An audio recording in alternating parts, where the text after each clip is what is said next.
কয়টা দিন ধরে প্রচণ্ড ঠান্ডা পড়ছে। আর এই ঠান্ডা তো পড়ছেই, তার সাথে এই গ্যাসে যে জ্বালানিরা শুরু করছে, রান্ধন বাড়ন খাওন সব বন্ধ করে দিয়ে বসে থাকুন লাগতাছে।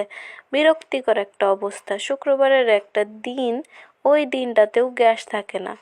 2 দিন ধরে খুবই গ্যাস জ্বালাইতেছে, একদম সকাল থেকে রাত পর্যন্ত গ্যাসের আলাই বালাই নাই।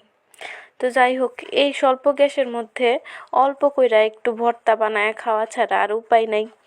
তো আর উপায় নাই না, এই ভর্তাটা আসলে মানে জিভে জল আনা ভর্তা। তো এইটা তো কোনো কথা হইব না। তাও আবার এইভাবে পোড়া বেগুনের ভর্তা। যদি মাটির চুলায় পোড়া হইতো তাহলে টেস্টটা আরও বেশি বাইরা যাইতো, কিন্তু গ্যাসেও কিন্তু খারাপ লাগে না।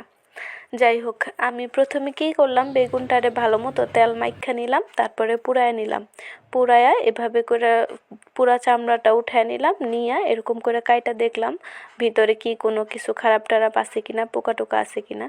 দেখে নেওয়ার পরে ওইদিকে আমি নিয়ে নিছিলাম পেঁয়াজ কুচি করে কাইটা নিছিলাম, কাঁচামরিচ কুচি করে নিছিলাম, আর হচ্ছে ধনিয়া পাতা। এটা হইতাছে বিলাতি ধনিয়া পাতা।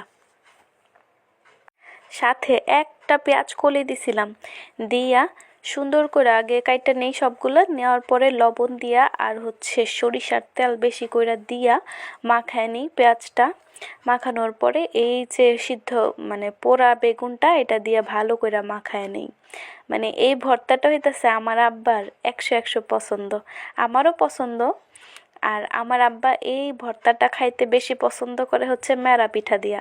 শীতের সময় আমাদের বাসায় যে কত মেরা পিঠা আর কত বেগুন ভর্তা হয় তা বইলা শেষ করা যাবে না। যাই হোক, সেই মজা লাগে ভর্তাটা, আপনারাও খায়া দেখতে পারেন। আল্লাহ হাফেজ, ভালো থাকবেন, সুস্থ থাকবেন।